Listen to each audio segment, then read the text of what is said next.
추석 연휴 기간 동안 나라 안팎으로 상당히 중요한 일들이 발생했는데요. 시청자분들의 추석 연휴 공백을 메워드리기 위해 오늘은 경제와 증시 입장에서 어떤 중대한 사건들이 있었는지를 정리해드리겠습니다. 도움 말씀에 한국경제신문의 한상준 논설위원 나와 계십니다. 안녕하십니까? 네, 안녕하십니까? 자, 이 시간을 통해 9월 FOMC 회의 결과가 채권과 외환 시장에 미치는 영향이 상당히 크다 수차례 진단한 바 있습니다. 그런데 오늘은 채권과 외환 시장을 넘어서 증시에까지 영향을 주지 않았습니까? 네, 일단 그 추석 연휴 시청자분 잘 지내셨는지 이렇게 먼저 안부를 묻고요. 그렇지만은 우리가 추석 연휴 기간에 대외적으로 보면은 상당히 증시라든가 경제 입장에서는 불안한 요인이 많았다. 한마디로 이렇게 평가할 수가 있겠다 하는 걸 말씀드리겠습니다. 역시 그 관심의 주제는 그 미국에 지금 불안한 사실이 좀 있죠. 그렇죠. 그래서 9월 달 그 페드 회의 그때는 증시보다는 국채 시장이라든가 그다음에 외환 시장이 더 큰 영향을 미치겠다 하는 것을 거의 9월 회의가 끝나고 나서 말씀드렸고요. 셧다운이 발생하더라도 2018년에 그 트럼프 그때 셧다운 사태를 빌어보면 증시보다도 국채라든가 외환 시장이 더 큰 영향을 미쳤다 하는 것을 비교 사례로 말씀드렸습니다. 결국 겹치다 보니까 지금 국채 금리가 많이 올라가고 여기에 따라서 달러 강세가 재현되는 이것이 증시까지 부담이 되는 이런 상황이 연출되고 있다고 보겠습니다. 일단은 그 국채 금리 많이 올라가죠. 오늘은 겹친 것이 IMF의 고금리 고착화 보고서. 우리가 고금리가 장기화, 영속화, 고착화 이런 표현을 시청자들한테 말씀드렸습니다. 이런 표현들이 채권 투자자 입장에서는 그동안 워낙 그 채권에 대해서 강조를 많이 했기 때문에 사실 그만큼 우려스러운 점이 작으면서 미국의 국채가 투매 현상이 발생하고 있거든요. 특히 단기채의 투자를 많이 국내 증권사가 권유했는데요. 만기일이 지금 가장 금리가 높을 때 국채 가격이 이렇게 떨어졌을 때 겹치다 보니까 사실 지금 채권 시장에서는 단기채 투매 현상이 발생하고 있다. 우리가 채권을 강조하더라도 만기가 좀 긴 것을 좀 사달라. 왜냐하면 그 사이에는 좀 금리가 높을 때는 이표를 받고 나중에 물가가 안정되고 금리가 떨어지면 캐피탈 게인을 얻을 수 있다 하는 이런 측면에서 말씀을 드렸었는데요. 최근에 채권 투자가들이 굉장히 큰 손실을 기록하고 있다고 보겠습니다.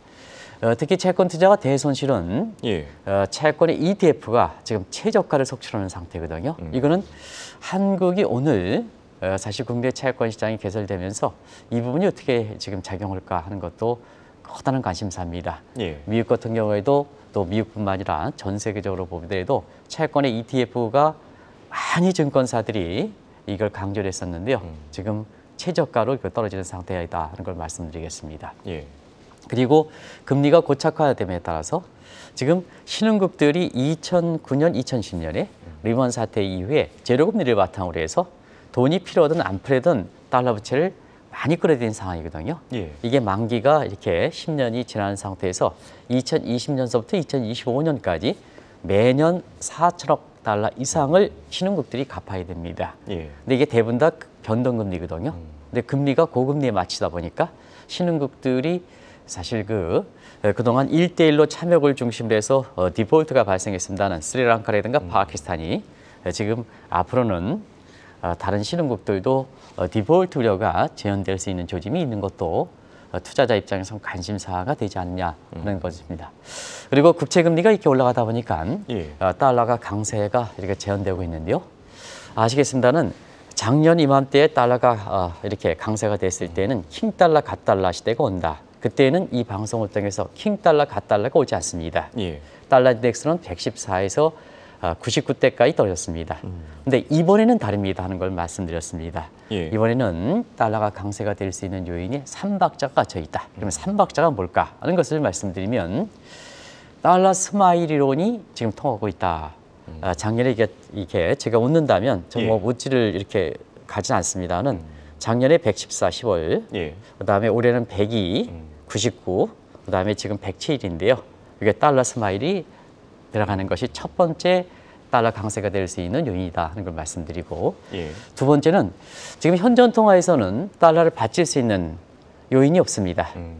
지금 탈달러와 탈달러 이렇게 하지만 지금 유로화 약세, 지금 독일과 영국의 실현, 그 다음에 사실 위안화는 지금 연일 위안화가 약세되는 상태에서 국제 환투기 세력들의 집중적 겨냥이 되는 상태에서 달러에 버틸 수 있는 요인이 아니고요. 예. 엔화는 나중에 말씀드리겠습니다는 결국 150엔을 장중 돌파하는 모습을 보였습니다. 그래서 현존 통화 중에서는 달러의 대비할수는 달러 강세를 대비할 수 있는 겨냥할 수 있는 이런 통화가 없거든요. 이런 상태에서 달러 임페리얼 서클에 대해서 말씀드렸습니다. 임페리얼은 제국주의, 과거는 달러 중심의 브레튼 우즈 체제라 버금간다 이렇게 보이됐습니다. 그리고 오늘부로 기술적 차트 분석상 보면 정별이 형성됐습니다. 이 정별이라는 것은 기술적 지표상에 보면 120일 이동 평균선이 200일 이동 평균선을 밑에서 위로 돌파하는 골든 크로스가 발생할 조짐을 보이고 있거든요. 그래서 이러한 세 가지 요인이 겹치기 때문에 1년 전과는 다르다. 1년은 킹달러, 갓달러 많은 사람이 얘기했지만 가능성이 적다. 근데 이번에는 다르다 하는 입장도 한 달 전서부터 계속해서 말씀드렸던 내용입니다. 결과적으로 보면 국채금리 많이 올라가, 달러 강세돼. 결과적으로 보면 증시도 영향을 받아서 오늘 3대 지수가 비교적 큰 폭으로 떨어지는 양상을 보였다 이렇게 보여졌습니다. 네. 자, 이제 본격적인 주제로 넘어가 보겠습니다. 추석 연휴 기간 동안 아무래도 가장 관심이 모였던 건 셧다운 문제가 아닐까 싶은데요. 일단 셧다운 자체는 피하지 않았습니까? 네. 일부에서 그 임시 예산안 처리를 하는 관계로 해서 아마 주말에 많은 방송을 통해서 언론을 통해서 모면했다 이런 표현을 했지만 사실 그 한국경제TV 이외에 다른 데 글을 내지는 그 방송을 할 때 오히려 이것이 악수가 될 수 있다. 바이든 정부의 저주가 될 수 있다는 이런 쪽으로 해설을 했었는데요. 오늘 한국경제TV에서는 처음 만나니까 그 내용을 좀 말씀을 드리도록 하겠습니다. 우리가 셧다운 문제에 대해서는 세 가지 시나리오를 가지고 얘기했죠. 최상 시나리오, 이번에는 물 건너갔다. 그러면 차선, 세컨드 베스트는 뭐냐? 회계연도 2024년 10월 1일부터 시작되죠. 극적으로 타결되는 이 시나리오. 그 다음에 최악 시나리오는 셧다운 상태로 맞으면서 대선을 내년에 맞는 것. 근데 문제는 자, 최악 시나리오 간다. 셧다운 상태로 대선을 간다. 이건 공화당의 책임이 있다. 공화당의 책임이 있다. 그래서 공화당 입장에서는 대선을 가져가는데 그렇게 유리한 상황은 아니다. 근데 사실은 그 차선 시나리오에서 보면 차선 시나리오는 피스컬 이어 2023년 직전에 정 예산이 극적으로 타결되는 방안이거든요. 이건 공화당에 반대를 한다. 그러면 최악 시나리오와 차선 시나리오, 최상승 물가를 갔으니까 그 중간 지대를 형성했던 것이 바로 뭐냐? 임시예산안 처리라는 얘기입니다. 그래서 일단 임시예산안 처리를 해서 40일간 미국의 셧다운 되는 상태는 막았습니다. 근데 셧다운 상태는 막았는데 바이든 정부 입장에서는 6월 달에 연방 부채 상한의 한도를 연장시켜서 조정시켜서 지금 맞는 상태는 아니거든요. 2025년까지 유예시켰지 않습니까? 그렇죠. 이런 상태이기 때문에 이게 임시예산안 처리해서 45일간 이렇게 연장됐다 하더라도 바이든 정부 입장에서는 국내 언론이 쓴 것처럼 결코 좋은 환경이 되는 건 아닙니다. 그 문제를 지금부터 말씀드리겠습니다. 알겠습니다. 말씀하신 대로 이번 임시 예산안 처리로 45일 동안의 셧다운은 피했습니다만 정식 예산안이 처리되지 못한 것에 따른 불안감 남아있지 않습니까? 그 불안감이 오늘 국채금리가 많이 올라가고 달러가 강세되는 현상이지 않습니까? 그렇죠. 국내 언론에서 임시 예산안 처리됐다, 이제는 셧다운이 물 건너갔다 이런 표현을 하면 국채금리가 안정되고 달러는 안정이 되죠. 그런데 걷잡을 수 없이 지금 올라가고 있지 않습니까? 그러면 셧다운이 임시 예산 처리해서 일단 모면했다 하더라도 근본적인 문제, 근본적인 가버넌스 문제거든요. 오늘 케빈 메카시가 우리 한국경제TV에서 가장 속보를 빠르게 일괄 처리해서 신속하게 처리해서 지금 하원 의장을 쫓겨냈습니다. 이게 가버넌스 문제거든요. 그래서 그때 당시에도 예산안 처리할 때 정치권의 가버넌스 문제가 결과적으로 보면 피치에 이어서 무디스를 경고한 것을 주목하실 필요가 있다 하는 것을 말씀을 드렸는데요. 결국 임시 예산안이 처리되긴 했지만 가버넌스, 지금 공화당과 민주당 간의 워낙 정치적 퍼플리즘의 갈등 관계가 타협이 없이 이렇게 진행되다 보니까 셧다운 우려가 지속되는 상황이 채권 시장, 외환 시장, 증시에 영향을 미치고 있다 이렇게 보시면 되겠습니다. 결과적으로 보면 임시 예산안 처리가 바이든 정부의 저주가 될 수 있다는 얘기입니다. 왜 그럴까 하는 측면은 2018년에 트럼프 정부는 그때는 사실 남아있는 예산이 있었습니다. 예. 근데 지금은 바이든 정부는 연명하는 상태거든요. 연명하는 상태, 그렇죠. 2020년까지 연명하는 상태거든요. 그런 상태에서 임시 예산안 처리가 과연 뭐냐? 2024년에 결국 양당제에서는 정당제에서는 그 권력을 잡는 게 정당의 목표거든요. 어찌됐든 민주당과 공화당은 정당을 잡는 게 정권의 목적입니다. 예. 그러면 임시 예산안 처리가 과연 바이든 정부에 손들어졌을까? 손들어졌을까? 이런 문제를 한번 보거든요. 그런 측면에서 2024년 대선을 겨냥한 고도의 정책 수수가 아닌가 하는 문제가 오늘 케빈 맥카시의 하원 의장에서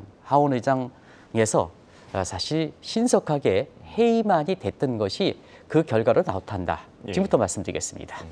알겠습니다. 자, 그렇다면 정식 예산안 처리와 관련해 케빈 맥카시 하원 의장이 어떻게 나오냐, 이 부분이 관건이 되지 않을까 싶은데요.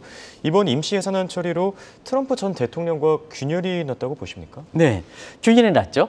오늘 케빈 맥카시가 결국은 예. 신속하게 하원 의장을 이렇게 해임됐지 않습니까? 예, 가결됐죠. 결국 하원이 의장이 됐을 때 왜 그럴까 하는 것을 좀 말씀을 드리겠습니다. 이번에 임시 예산 처리는 누구의 아니냐, 누구야, 공화당 아니냐, 민주당 아니냐, 그것도 아니고 케빈 맥카시의 아닙니다. 케빈 맥카시의 아니다 하는 걸 말씀드리는데요. 그러면 바이든 대통령은 뭐냐, 몇몇의 사람들 때문에 국민이 볼모를 잡혀 있다 하는 내용은 지난 화요일에 말씀드렸습니다. 예. 근데 케빈 맥카시가 임시 예산안 처리는 공화당도 안도 아니고 민주당도 아니고 본인의 아니거든요. 근데 본인의 아니 왜 그랬을까 하는 측면은 사실 공화당의 당리당략보다는 하원 의장은 국민을 대신하는 하원 의장의 역할이 있어야 되지 않느냐 하는 공공성을 발휘해서 개인적 입장으로 민주당의 지지를 받아서 이게 처리했던 내용이거든요. 예. 근데 지금 상황은 뭐냐? 민주당과 공화당 간에 정치적 가버넌스 문제, 포퓰리즘 때문에 아주 극약에 대립된 상태거든요. 그러다 보니까 공화당 내의 사람들은 임시 예산안이 공화당의 전체적인 의견을 반영하는 건 아니다. 예. 더더구나 공화당의 뒤쪽에 데모 역할을 하고 있는 트럼프 전 대통령의 입장이 반영되는 건 아니다 하는 측면이거든요. 그런 측면에서 보면 바로 해명이 나오죠. 당신 공화당에서 이렇게 친트럼프 인사로서 하원 의장을 시켜놨는데 아무리 국민을 위한다 하더라도 민주당 안에 영합되는 임시 예산을 처리해? 그래서 바이든 정부를 연명해줘?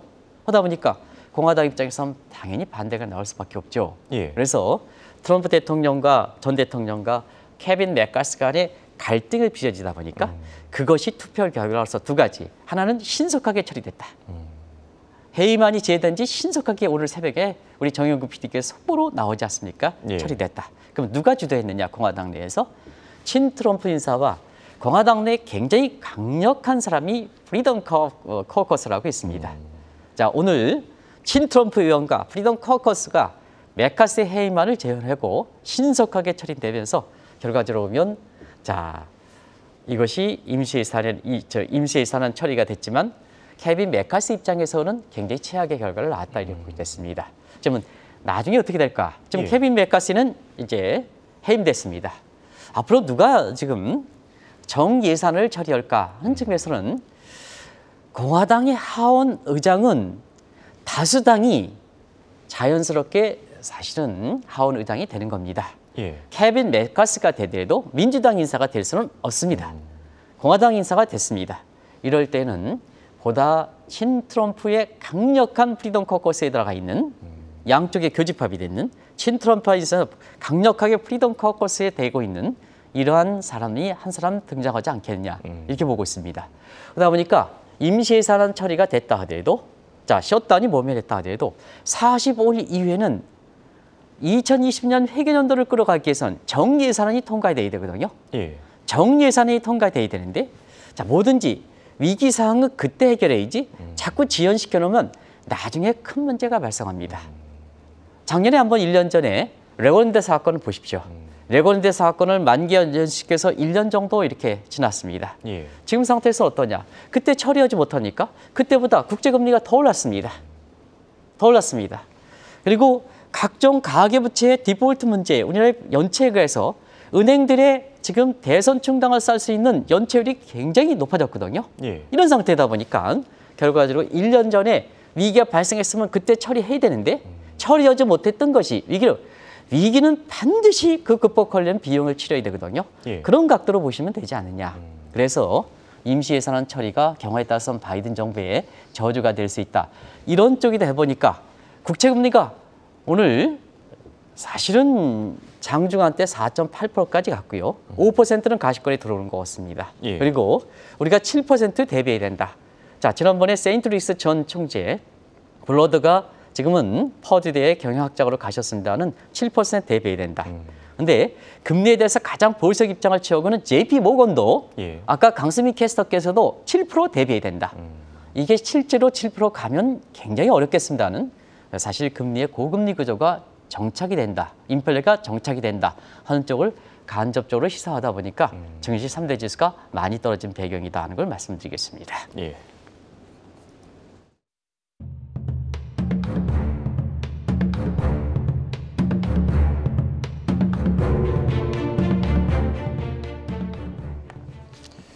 자, 이번엔 금과 관련된 얘기도 해보겠습니다. 얼마 전까지만 해도 2,000달러에 육박하던 금값 벌써 1,800달러까지 내려앉았는데요. 이 부분 어떻게 보십니까? 네, 많은 은행의 PB, 증권사 PB들이 예. 인플레 해칭으로 지금 인플레 때는 금을 사라 하는 것도 한데요. 이 방송을 통해서는 인플레 해칭으로 금의 역할이 굉장히 떨어졌습니다. 사지 예. 마십시오 하는 걸 말씀드렸습니다. 대신에 달러 가치 향방을 주목해서 보실 필요가 있다. 왜냐? 달러 가치와 금값은 전형적으로 트레이드 관계, 반비례 관계 형성되기 때문에 그렇다 하는 것을 말씀을 드리겠는데요. 자, 작년부터 빼고 시청자분이 잉크가 머릿속에 지금 아직도 생생하게 있는 올해 6월 말서부터 달러 인덱스와 금값 간의 관계의 반비례 관계를 한번 보여드리겠습니다. 우리 서정아 작가께서 잘 준비하셨습니다. 달러 인덱스가 6월 말에 99선에서 최근에는 106선, 오늘은 107선까지 갔습니다. 그만큼 달러가 강세가 됐다는 얘기죠. 그러면 금값은 어떠냐? 6월 말에 온스당 1,929달러에서 오늘은 1,839달러로 거의 100달러 정도 떨어지고 있습니다. 굉장히 금 투자하는 입장에서는 굉장히 당혹스러운 환경이 될 거로 이렇게 보입니다. 예. 자, 오늘 국제유가에서도 CT는 80달러, 지금 수준을 그대로 유지하겠다. 근데 골드만삭스라든가 JP모건은 150달러까지 간다. 그래서 투자자 시청자분께서는 굉장히 지금 혼란스러울 겁니다. 이게 뉴노멀 환경입니다. 예. 예측 기간이 잘 맞지 않습니다. 자, 금가가 절망 관련해서 유명한 가메이 고이치로라는 사람이 있습니다. 이 사람은 금 투자해라. 모든 자산 금 투자해라 해서 국내에서 서적이 나와서 사실 국내 은행들의 PB들이 금 투자 이게 수수료 높거든요. 그래서 일반 고객들 가격할 때 어느 모 은행에서는 이 사람의 책을 금 투자에 전략하라 하는 책을 쓰면서 고객에게 금 투자를 권유했다가 올해 4월입니다. 예. 근데 이때 가메이 고이치로가 향후 국제 금값은 5,000달러가 간다. 그리고 3,000달러 이상은 많이 났습니다. 그렇죠. 국내 증권사도 3,000달러 이상 많이 났습니다. 그런데 이러한 전망을 믿고 금 투자하다간 인디아나 존스의 악몽이 재현되지 않겠느냐 하는 그런 쪽으로 인디아나 존스 영화 예, 보셨죠? 본 적 네네. 있죠. 영화 악몽이 날 거다. 금 투자에 미쳐서 금에 미쳐서 결국은 고생하다가 가다가 황금빛을 보니까 서로가 싸워가지고 죽는다는 게 결말이지 예, 않습니까? 그렇죠. 결말이에요.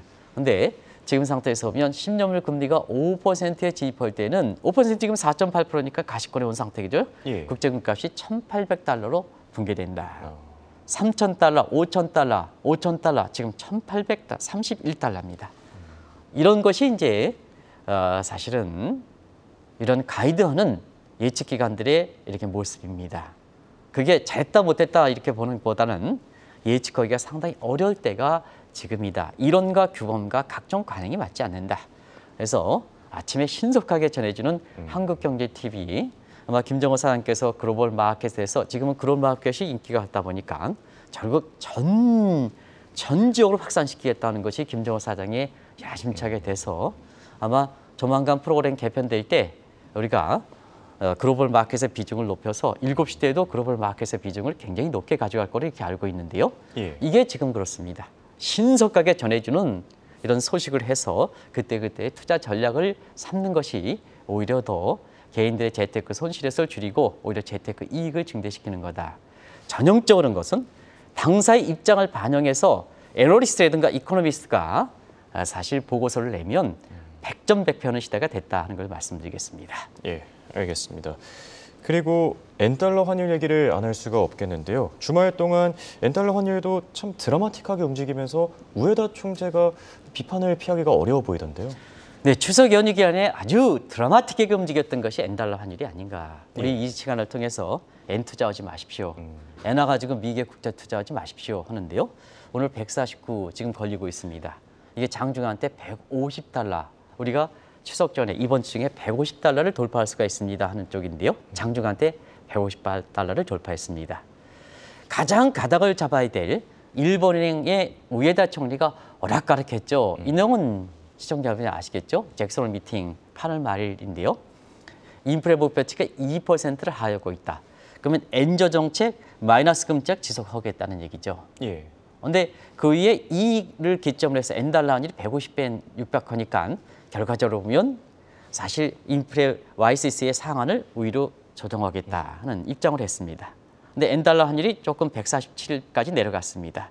다시 엔달러 국제 투기 세력이 되면서 환투기에 되다 보니까 결정적인 것은 BOJ 일본의 9월달 BOJ 회의거든요. 이때 뭐냐? 거의 종전의 통화 정책을 유지하겠다. 한 달 간격으로 왔다 갔다 하는 일이 있습니다. 또는 중앙은행 총재가 이렇게 어려운 상황에 있을 땐 캐스팅 보트를 치고 있는 중앙은행이 자신감이 없는 상태에서 오락가락하니까 결국에 국제 환투기 세력은 어디에 베팅하느냐? 어디에 베팅하느냐? 엔저에 베팅할 수밖에 없죠. 예, 그래서 추가적으로 이렇게 엔저가 나타난 상태에서 장중한 때 150엔을 돌파하고 있는 상황이다. 그래서 지금은 150만 돌파하고 일본 은행과 국제 환투기 시장의 대격돌이 지금 국제사학에 일어나고 있습니다. 지금은 엔달러 환율이 149엔으로 일본의 대규모 개목이다 보니까 지금 149엔대를 이렇게 기록하고 있습니다. 앞으로는 일본행이 지금 긴급하게 YCC의 상한제까지 검토하겠다. 예. 포기까지 검토하겠다. 지금은 이제 상한이 플러스 마이너스 0.5%거든요. 근데 예. 이것이 이제 바뀌지는 않았습니다. 1%까지 허용하겠다. 지금 제도 상위를 보면 플러스 마이너스 0.5%에 설정을 되고 있는데요. 요거 포기한 게 아니고 1%가 허용하겠다. 근데 이걸 완전히 포기하겠다. 150원 돌파하니까. 근데 이게 먹히느냐? 지금부터 말씀드리겠습니다. 예. 방금 말씀하신 대로 YCC 상한제를 포기하는 문제를 검토하고 있다는 소식에 일본의 10년물 국채금리 0.78%까지 올랐습니다만 엔저를 막기에는 좀 부족하지 않겠습니까? 네, 일본의 그 국채금리가 0.78% 올린 것은 굉장히 빨리 올라간 겁니다. 근데 한번 보겠습니다. 예, 0.78까지 올렸지만 미국의 국채금리가 더 많이 올라가지 않습니까? 그렇죠. 그러면 미국과 일본 간의 금리 차는 어떻게 되겠습니까? 더 벌어지죠. 예. 더 벌어지니까 엔달러 환율은 아무리 일본에서 은행이 이렇게 또 재무상에서 개입을 한다 하더라도 먹히지 않는 거죠. 그때 세력에 따라서 150엔 돌파, 140엔은 왔다 갔다 하지만 결국은 추세적으로 보면 엔저가 지속된다. 이렇게 보시면 되겠습니다. 예. 세 가지만 말씀드리겠습니다. 이제는 위에다가 뭐를 얘기한다 하더라도 국제시장에서는 얘기하지 않는다. 한 달 간격으로 오락가락하는데 저 사람 말을 믿고 내 재산을 맡기느냐 하는 데서는 맡기지 않는다. 두 번째는 일본의 금리 상승 속도보다 미국의 금리 상승 속도가 더 빠르다 하는 걸 말씀드리겠습니다. 많은 사람이 일본만 생각합니다. 그런데 엔달러는 교환비례입니다. 일본의 국채금리가 올라가는 것은 일본 단독이지만 엔달러 환율은 달러와 엔화 간의 교환비례입니다. 그럼 미국의 국채금리까지 봐야죠. 근데 미국의 국채금리가 더 빨리 올라가지 않습니까? 많은 사람이 엔화 투자라 메리트 두 가지 겁니다. 엔화가 지금 약세입니다. 그리고 앞으로 일본이 YCC라든가 이런 엔저 정책을 포기합니다. 근데 그거는 일본이다. 근데 통화의 교환비율은 엔달러 하니까 미국 측까지 같이 봐야 된다. 그리고 다른 나라까지 같이 봐야 된다. 하는 걸 꼭 좀 말씀드리겠습니다. 예. 그렇습니다. 그런 과정에서 지금 상태에서는요. 지금은 그런 거 없습니다. 일본이 모처럼 경기 회복 이런 얘기 나오다 보니까 물가 안정보다는 차제에 엔저가 좀 더 돼서 수질이 돼서 일본 경제가 좀 살아났으면 하는 것이 일본의 정치권 기에다 이전에 사실 아베 신조의 친아베 신조파의 지금 모습입니다. 그게 대정성 패러다임입니다. 예. 미에노 패러다임은 물가를 안정시키는 거고 그다음에 대정성 패러다임은 경기 회복이다. 경기 회복 쪽에 지금 맞춰 있기 때문에 국제 환투기 세력들이 경기 부양 쪽에 배팅하고 있다. 그런 것이 작년 1년 전서부터 이 방송을 통해서 엔화 투자하지 마십시오. 엔화 더 떨어집니다. 오히려 사실 미국 측에 미국의 달러 강세가 되다 보니까 오히려 미국의 주식 투자하는 것이 오히려 거꾸로 낫습니다. 선택한다면 그런 상태가 지금의 상황을 맞고 있다고 보겠습니다. 예, 알겠습니다. 끝으로 영국 쪽 상황도 확인해 보겠습니다. 추석 연휴 직전에 영국의 상속세 폐지 논의와 관련해 살펴봤는데요. 연휴 기간 동안엔 브렉그렛 방안이 급부상하지 않았습니까? 네, 사실 상속세 폐지는 영국이 지금 브렉시트라는 부분을 잘못 선택해서 보리스 존슨이라는 사람이 참 정치권에 있어 보면 개인적으로 이 영달을 위해서 이 영국 국민들을 볼모로 시켜서 브렉시트를 하다가 영국 국민들이 찬성을 해가지고 지금 이 상황을 맡고 있지 않습니까? 예. 그 영국의 고질병, 독일의 고질병 해서 국제금융시라서 런던의 위상도 지금 떨어지고 있는데요. 결국은 이걸 회복시키기 위해서는 스넥이라는 인도의 영국의 기득권 카리칼이 얻는 스넥이라는 사람이 들어와서 대규모 개혁을 하는 거죠. 한자는 왕정 정치 무너뜨려 상속세 폐지를 시키는 거고 두 번째는 상속세 폐지할 때 추석 방송 직전에 경우에 따라서는 EU의 재가입을 추진하는 게 아니냐 하는 것을 말씀드렸습니다. 예. 바로 국민투표 결과가 나왔습니다. 브렉시트가 잘못됐다. 브렉시트의 반성. 그래서 브렉시트를 찬성하는 사람들이 42% 그리고 브렉그렛이라는 표현이 나왔습니다. 이건 좀 잠시 말씀드리면 브렉시트 플러스 리그렉트에서 합성어입니다. 예. 그다음 브렉그렛.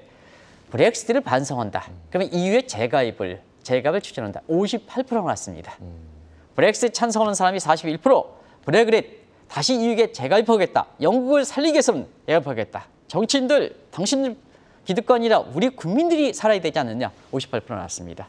영국이 지금 긴박하게 돌아간 상황이다는 걸 말씀드리겠습니다. 그래서 유로가 약세다 보니까 달러가 강세가 더 되는 이런 국면이 지금 연출되고 있다. 이렇게 보시면 되겠습니다. 예, 알겠습니다. 지금까지 도움 말씀을 한국경제신문의 한상춘 논설위원이었습니다. 네, 고맙습니다. 네, 고맙습니다.